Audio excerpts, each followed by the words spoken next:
하나님께서는요, 하나님의 형상을 따라서 사람을 창조하셨고, 또 남자와 여자를 지으시고, 또 그들에게 복을 주시면서 이 땅 위에서 하나님의 형상을 닮은 그 인간이 생육하고 번성할 수 있도록 제도를 주셨는데, 그게 뭡니까? 남편과 아내가 가정을 이루어서 하나가 되면서 또 생명을 낳게 하는 이 놀라운 가정이라는 제도를 하나님이 제정해 주셨습니다. 그래서 이 가정 안에서 사랑과 행복을 경험하도록 본래 의도하신 것입니다. 그러나 어떻게 됐습니까? 첫 인간 아담과 하와의 삶에 뭐가 들어왔죠? 죄가 들어오게 되면서 인간의 역사 가운데, 모든 인간의 그 관계 가운데 참 어려움이 이제 들어온 것입니다. 그래서 남편과 아내뿐만 아니라 모든 인간 관계가 사실은 굉장히 쉬운 게 아니게 된 거죠. 그래서 여러분도 아시지만 우리 남편과 아내의 관계가 참 복되고 아름답고 좋은 것이지만 때로는 어떤 것 같아요? 꼭 순탄하지만은 않은 그런 어려움도 있다라는 걸 여러분들이 잘 아실 것입니다. 제가 최근 궁금해서 통계를 봤습니다. 2024년 통계인데요. 결혼한 부부가 꽤 이제 요즘에 좀 많이 했어요. 22만 건이 됐고, 이혼한 건수가 딱 그 절반, 아니, 그보다 10만이 적네요. 12만 건이 됐습니다. 이혼한 건수가 12만, 결혼한 건수가 22만. 그래서,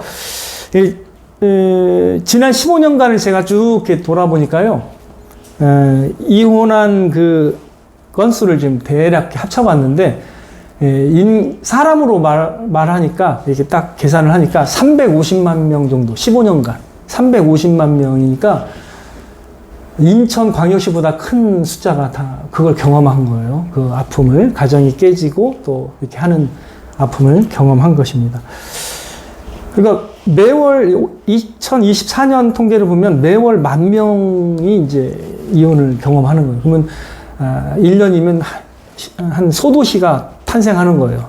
소도시 정도가 되는 인구들이 그렇게 이제 어려움을 겪고 또 아픔을 겪는 것입니다. 행복과 사랑의 그 보금자리가 되어야 될 곳에서 그런 어떤 아픔을 경험하는 그런 그 참 양면성이 있는 게 가정이에요.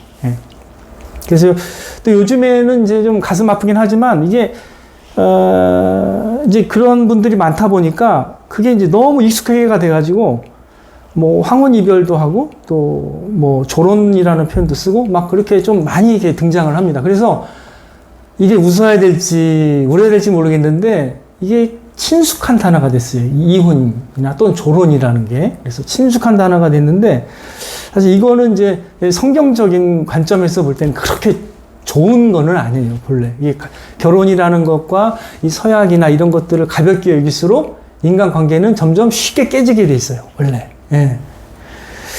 우리가 결혼할 때는 어떻게 서약하죠? 많은 사람 앞에서 막 이 머리가 팥뿌리가 되도록 헌신하죠. 거기서 막 헌신을 선언합니다. 그리고 나서 신혼여행 가는 도중에 결별하는 사람도 있어요. 이렇게 우리가 인간이라는 존재가 어떻게 해요? 굉장히 어떻게 보면은 왜 그럴까요? 이렇게 막 모든 걸 사랑할 수 있을 것 같이 보이지만 살아보면 또 막 어려움을 많이 겪게 되거든요. 이게 이제 결혼입니다. 그래서 많은 사람들이 그래서 젊은 사람들이 그래서 그걸 약간 꺼려하는 경우도 있어요. 친숙한데 이혼은 친숙한데 결혼은 약간 꺼려하는 경우가 있다는 거죠.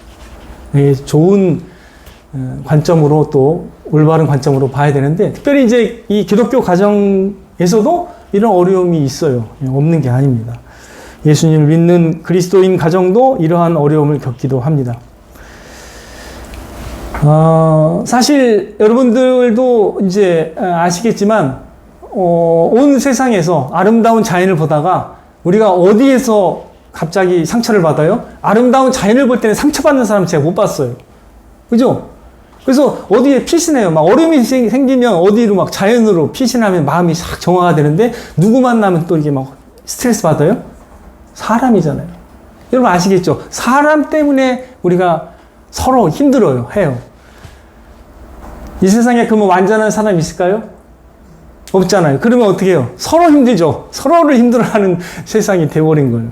자, 우리가 그러나 한번 생각해 봐야 됩니다. 하나님의 말씀은 도대체 어떻게 우리 결혼 생활에 지침을 주시고 어떤 회복과 더 나은 행복과 기쁨을 위해서 어떤 권면을 하시는지 우리가 오늘 말씀을 통해서 들으시고 회복하시고 또 더 많은 사랑과 행복을 누리시는 가정이 되시기를 소망합니다. 자, 우리 한번 말씀을 딱 보시면은 남편에게 먼저 이게 말씀을 하시는데 아내들인가요? 죄송합니다.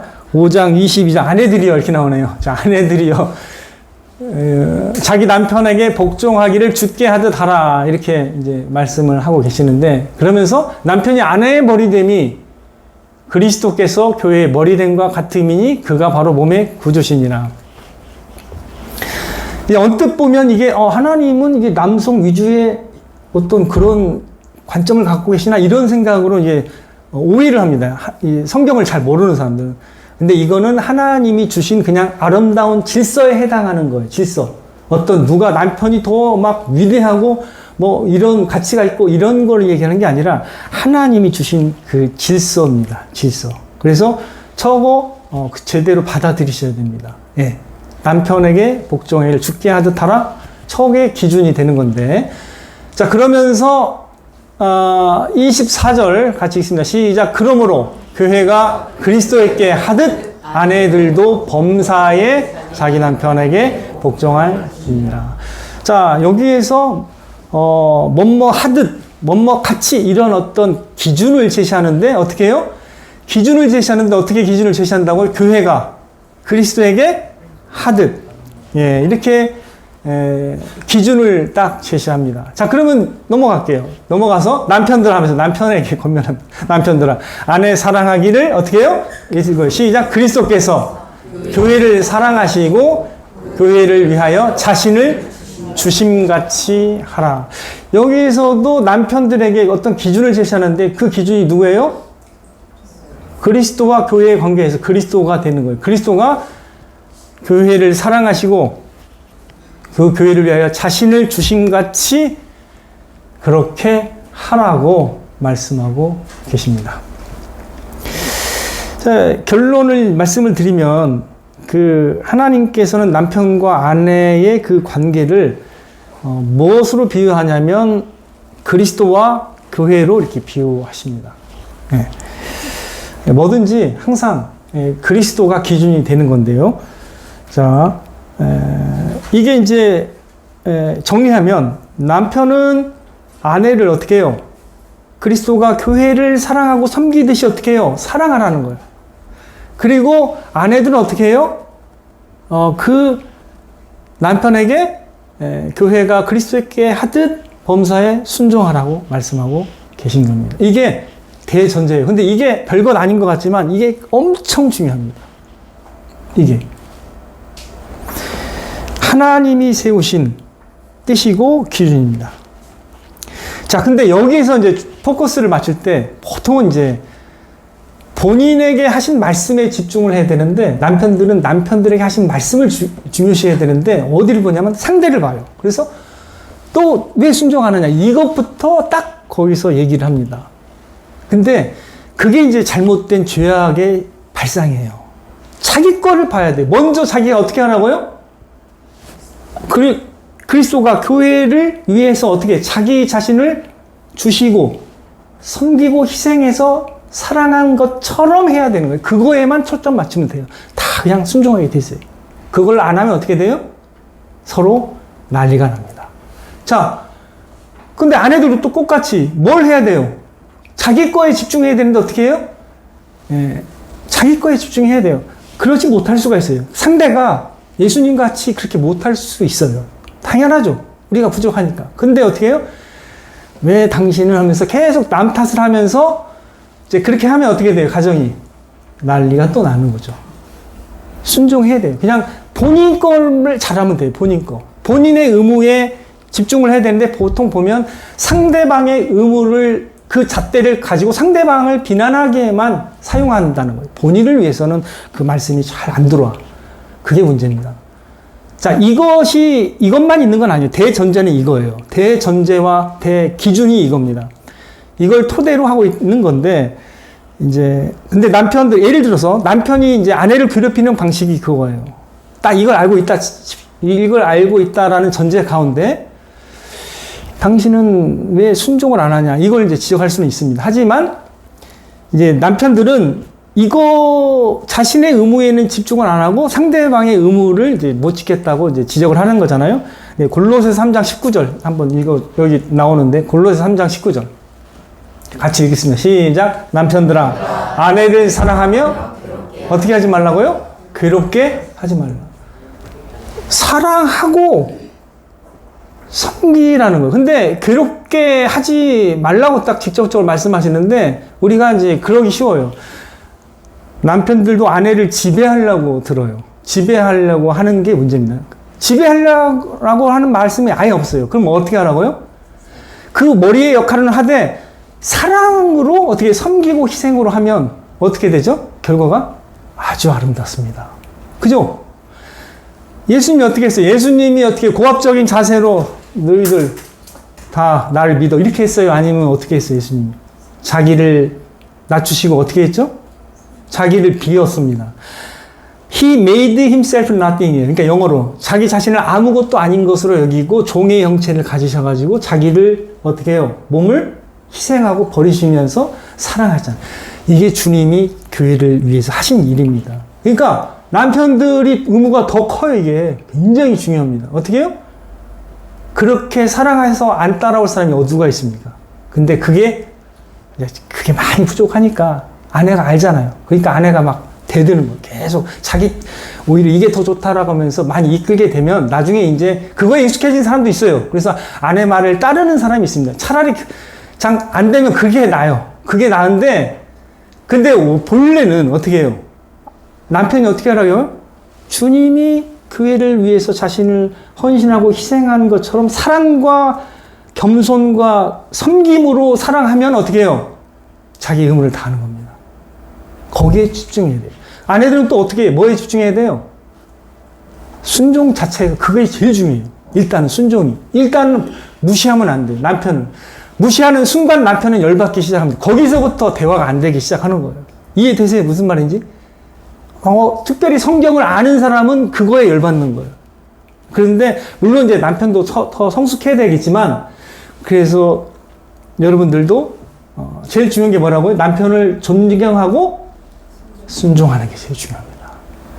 이거는 하나님의 뜻입니다. 하나님이 이렇게 억압적으로 순종하는 건 원하지 않으실까요? 아닙니다. 원합니다. 그거 잘못된 거예요. 순종하는 걸 하나님이 어떻게 해요? 원하십니까? 원하시는 거예요. 그걸 통해서 남편을 바꾸는 거예요. 남편이 우둔할 수 있습니다. 우둔한 남편이 있어요? 없어요? 이 세상에. 있어요. 제가 대표는 아니지만 제가 볼 때 있습니다. 이 세상에는 어리석은 사람이 있어요? 없어요? 없다고 말하는 건 그 비겁한 거예요. 있어요? 없어요? 있어요. 어리석은 짓을 반복하다가 엄청 사람을 괴롭힙니다. 그러니까 어리석은 사람일지라도 어떻게 하라고요? 악한 사람이 있습니다. 있을지라도 아내가 어떻게 해야 된다고요? 순종함으로 단정하면서 존중해야 돼요. 그러면 그 사람이 나중에 달라져요. 태도가.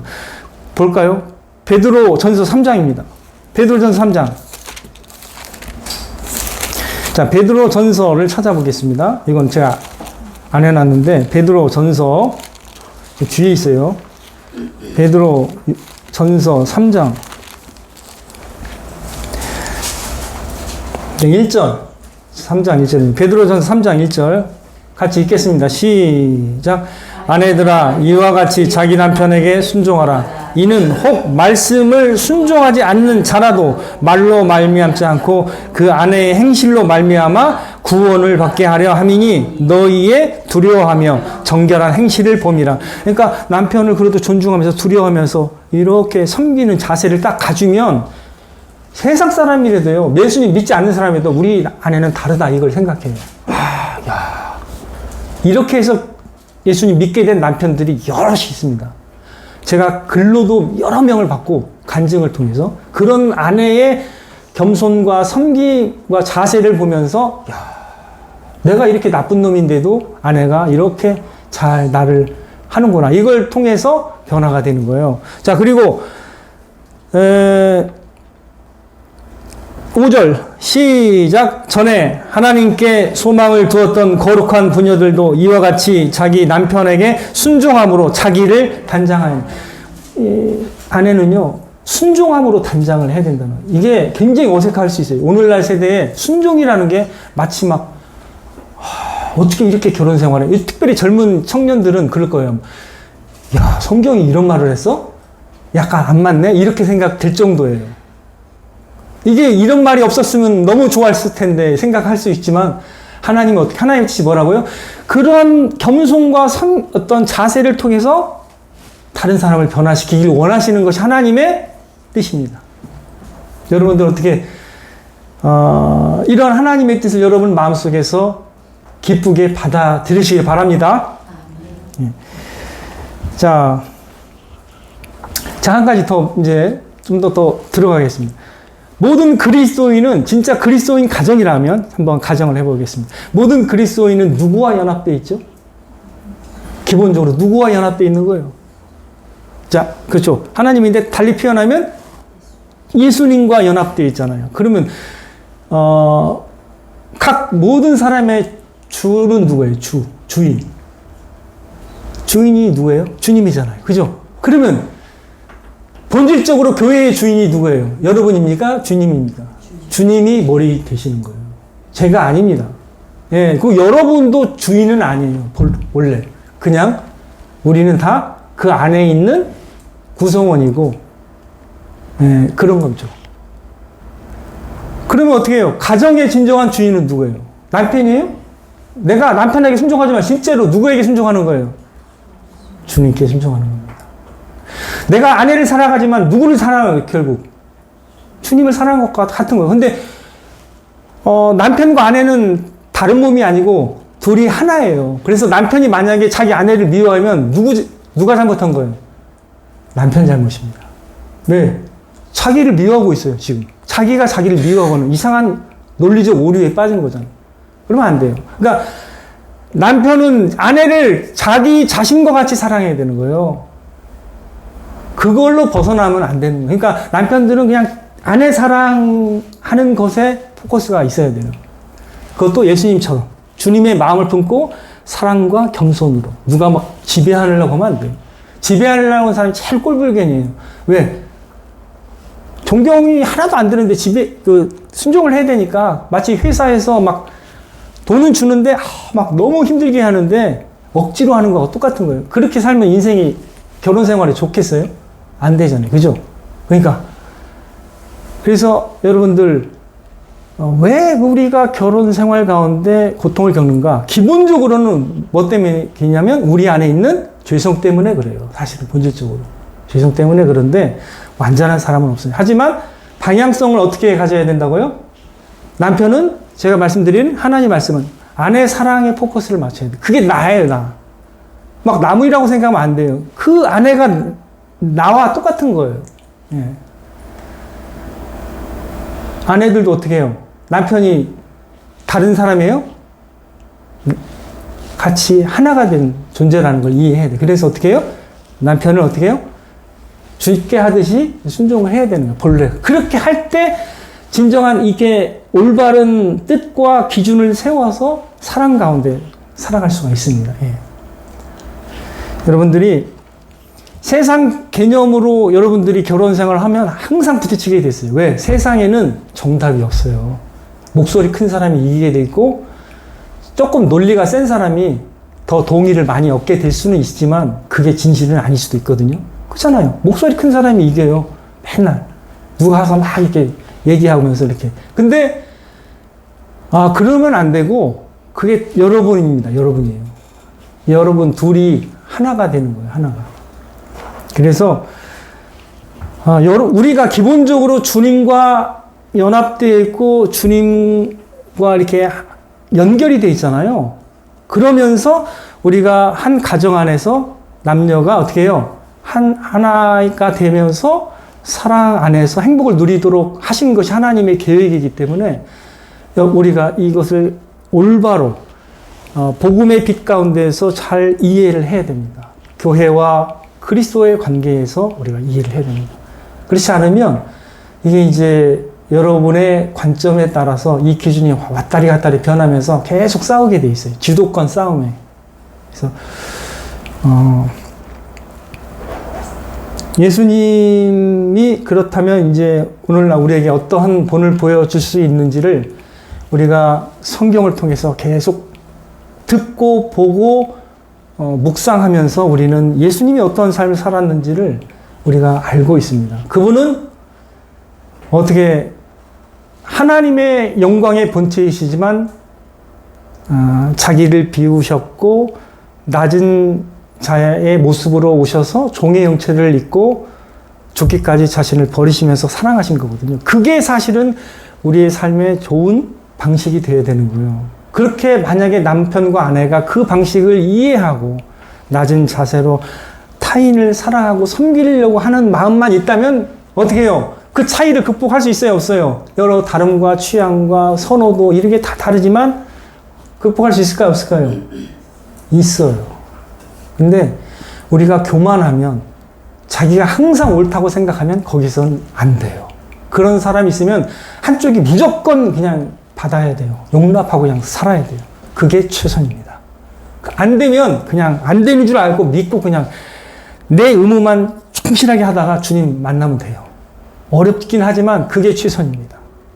그게. 어려워요, 이게. 그러니까 성경에서 이런 말씀하고 있어요. 뜻이 같지 아니하는데 어찌 동행하겠으며. 이해되시죠? 같은 마음과 뜻이 같아야 원래 가게 돼 있는 거예요. 그래서 성경에는 믿지 않는 자와 멍에를 같이 매지 말라고 말씀하신 거예요. 일단 맺었으면 어떻게 돼요? 그냥 하나님 말씀대로 살아야 돼요. 그렇게 섬기면서 평생 이해하고 내 한쪽이 이해를 못하면 그냥 이해하고 살아야 돼요. 평생 괜찮습니다. 그거 훌륭합니다. 저는 그 가정 훌륭하다고 봐요. 그렇게라도 견뎠으면 훌륭한 겁니다. 그러나 더 훌륭한 건 뭐예요? 남편과 아내가 다 각자 주님을 바라보고 주님이 어떻게 사셨는지를 이해하고 깨닫게 되면 어떻게 해요? 같은 시선으로 주님을 바라보니까 어떻게 될 것 같아요? 점점 차이를 좁히면서 더 하나가 되면서 겸손과 사랑과 그런 어떤 마음이 더 싹트게 되면서 어떻게 해요? 행복이 더 자라게 되는 것입니다. 이 세상은 어떤 세상이죠? 여러분도 아시지만 오늘날은 인간 스스로 기준을 잡고요. 인간 스스로 의미를 창출하고요. 인간 스스로 선과 악을 규정합니다. 왜? 누가 주인이기 때문이에요? 본질은 인간이 주인이 되었기 때문이죠. 이게 진짜 어려운 싸움입니다. 여러분이 주인이 될수록 가정생활은 어려워집니다. 이해되시겠어요? 자신의 격으로 다른 사람을 통제하려고 하면 여러분이 엄청 힘들어집니다. 자기가 강할수록 여러분의 가정생활은 더 힘들어집니다. 그러나 자기가 아무것도 아닌 것처럼 낮출수록 여러분의 가정은 복되게 될 줄로 믿습니다. 이게 어려운 거예요. 이게 주님이 택하신 길인데 이걸 아는 사람은 알아요. 이 세상에서도 비슷한 원리를 알고 있는 사람이 사실은 잘 지내요. 왜? 자기가 죽거든요. 자기가 죽어야 된다는 걸 알거든요.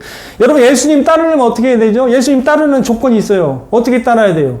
첫째가 뭐예요? 첫째가 자기를 부인하면 해요. 자기를 부인하지 않으면 주님 못 따라요. 왜? 주님이 주인이 돼야 되는데 자기가 주인이 돼서 예수님 못 믿어요. 절대 못 믿어요. 우상 숭배하게 돼 있어요. 무조건 우상 숭배하게 돼 있어요. 인간은 자신의 마음이 어디로 향하게 돼 있어요. 절대로 나 혼자 가만히 있지 않아요. 우리의 영혼과 마음은 어디에 흐르게 돼 있어요.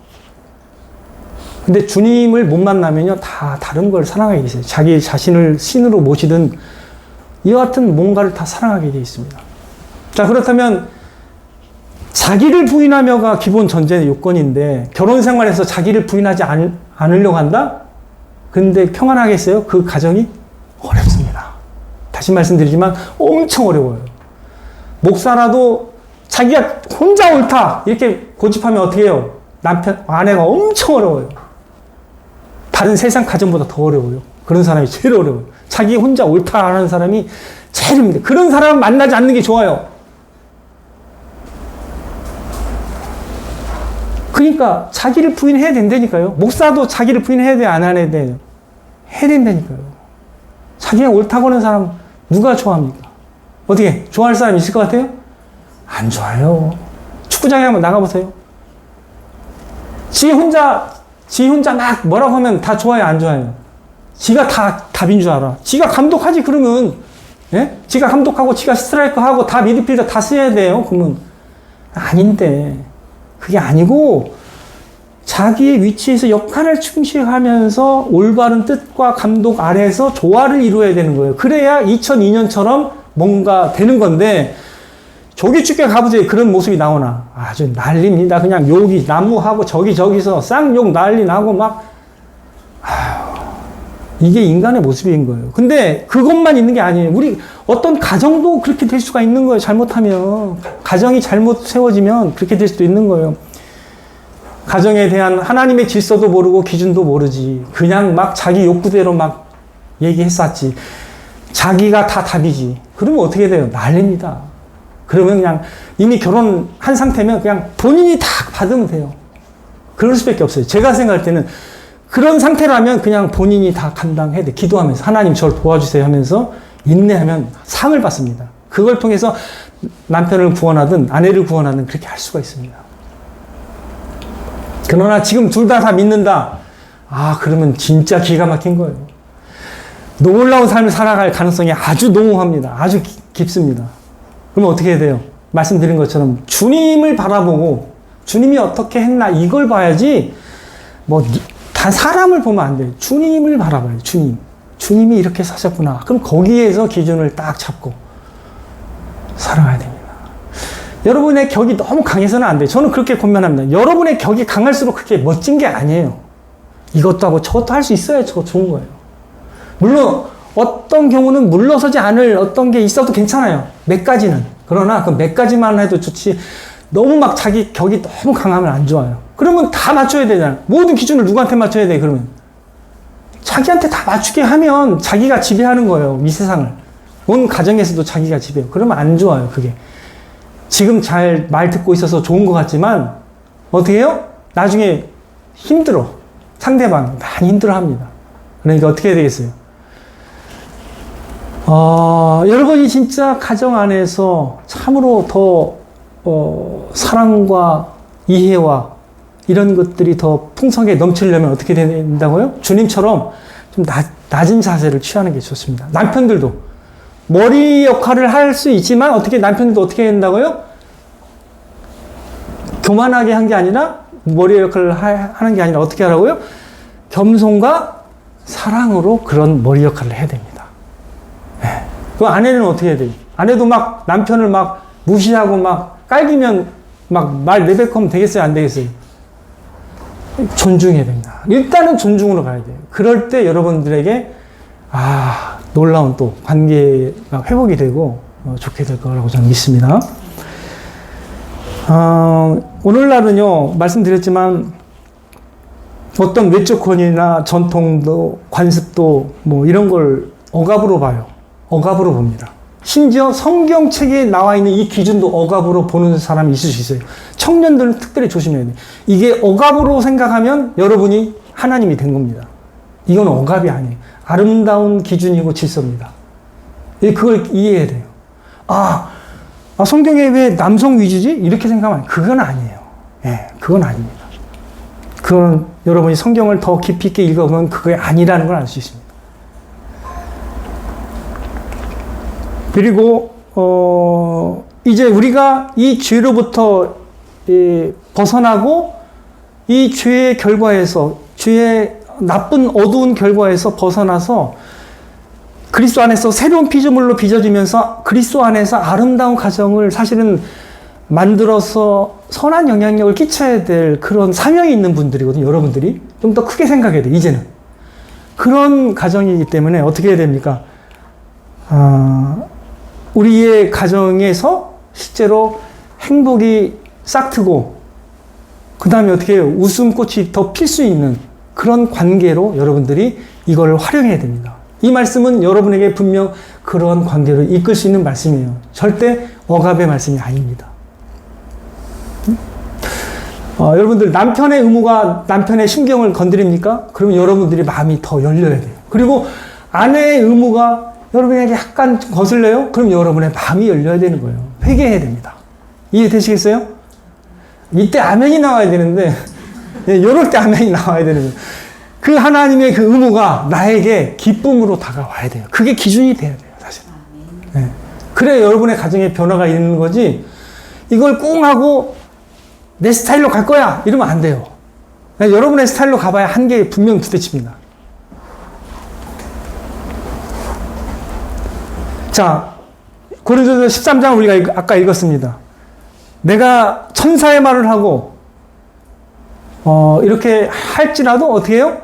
사랑이 없으면 어떻게 된다고요? 소리나는 꽹과리가 되는 거예요. 그래서, 사랑이 없으면요, 내가 아무것도 아닌 거예요, 사실은. 사랑하는 사람이 참된 가치를 인정받게 됩니다. 성경은 그렇게 말을 하고 있어요. 그리고 사랑이 없으면 자기에게도 유익이 돼요, 안 돼요? 사랑이 없으면 자기에게도 유익이 안 돼요. 여러분 이걸 경험했을 거예요. 막 어떤 일에서 화가 나서 내가 화를 냈어요. 근데 그 뒤로 내가 안 좋아. 올바른 일을 했는데도 제가 그래요. 저도 누가 담배 피지 말아야 되는 장소에서 담배 펴가지고 어린애들 있는데 화나서 제가 한마디 했거든요. 근데 그것도 제 마음이 아프더라고요. 화를 내면 뭔가 안 좋아요. 사랑으로 말해야 되는데 그래도 막 화가 나니까 그때 또 기분이 안 좋을 때 또 그렇게 얘기를 했어요, 제가. 그러니까 이게 하나님이 계속 걸리게 만들어요. 그렇거든요. 사랑이 없으면 자기 자신의 유익이 안 됩니다. 사랑할 때 참으로 인정을 받고 사랑할 때 자기의 유익이 된다는 거 꼭 기억하십시오. 그래서 믿음, 소망, 사랑 중에 이 세 가지 중에 항상 있을 것인데 이 세 가지 중에 뭐가 제일이라고요? 사랑이구나. 사랑으로 남는 거예요. 사랑으로 사셔야 돼요. 남은 인생 사랑으로 사셔도 부족합니다. 이해되시겠죠? 사랑으로 살아야 돼요. 예. 할 수만 있으면 참고, 할 수만 있으면 기도하면서, 뭐 지적할 게 있으면 사랑으로 얘기하고, 이런 점 좀 고쳐줬으면 좋겠다. 겸손하게 말하면요, 남편이 그럴 때는 움직여요. 마음이 태도에 움직여요. 남편들은 다 그래요. 막 쏘아대면 변할 것 같아요? 안 변할 것 같아요? 절대 안 변합니다. 남편은 절대 안 변해요. 저도 그렇지만 쏘아대는 것 자체가 기분이 나쁘기 때문에 남편이 변할까요? 안 변할까요? 안 변하대요. 그렇게 만들 수가 없어요. 우리의 격으로 다른 사람을 통제하려고 해도 안 된다니까요. 그렇게 하지 말고 그냥 내가 본을 보임으로써 이렇게 마음을 바꾸시면 돼요. 남편들을 오히려 이끌려면 그렇게 하시면 됩니다. 남편들은요, 태도에 민감해요. 딱 겸손한 데서 딱 나오면요, 다 해줘요. 다 해줘. 예. 네. 뭐 이렇게 안 하는 사람도 물론 있겠죠. 가끔 또. 그래도 용서해줘야 됩니다. 그러려니 하고 그냥 넘어가줘야 돼요. 그래서 하나됨의 제일 중요한 것은 주님이라는 걸 꼭 기억하십시오. 하나됨의. 주님의 뜻과 주님의 어떠하심이 기준이에요. 여러분 자신이 아니에요, 기준이. 이해되시겠죠? 너무 자기 격에 맞추게 하지 마세요. 다른 사람을 그냥 맞춰주세요. 그게 좋아요. 네. 그게 훌륭한 사람입니다. 네. 에베소 4장 13절 말씀 여기 있습니다. 같이 읽겠습니다. 시작. 우리가 다 하나님의 아들을 믿는 그와 아는 일에 하나가 되어 사람을 이루어 그리스도의 장성한 분량이 충만한 데까지 이르리니. 온전한 사람을 이루는 방식이 하나 딱 있어요. 뭐라고요? 믿는 것과 아는 것에 하나가 되면. 이게 주님을 아는 일에 하나가 되는 거예요. 결국 그건. 하나님의 아들은 주님이잖아요. 예수님이잖아요. 그러니까 주님의 뜻이 뭐고 주님이 어떤 삶을 사셨는가에 포커스를 맞추면 그냥 다 둘 다 변하게 돼 있어요. 왜냐하면 시선이 같으니까. 바라보는 주님이 같으니까 그렇게 되는 것입니다. 그래서 항상 하나됨의 기준이 뭐라고요? 주님이라는 거 꼭 잊지 마십시오. 여러분 자신이 왕이 되고 주인이 되려고 하면 힘들어요. 인생이 굉장히 힘들다니까요. 자, 그 다음 구절 한번 더 보겠습니다. 자, 같이 읽습니다. 시작. 두 사람이 뜻을 같이 아는데 어찌 동행하였으며 마음을 같이 하여 같은 사랑을 가지고 뜻을 합하여 한 마음을 품어 주 안에서 같은 마음을 품으라. 이게 성경의 그 뜻입니다. 하나님의 뜻이에요. 더군다나 평생을 동행하기로 한 사람하고는 마음을 같이 해야죠. 그죠? 같이 맞춰주세요. 맞춰주는 게 훌륭한 겁니다. 결혼 생활이 이런 관점으로 주님 안에서 같은 마음을 품게 되면은요, 사실은 하나됨의 기쁨이 커요. 굉장히 즐겁습니다. 근데 그렇게 되지 않을 때는 사사건건 어려움을 겪게 되는 거죠.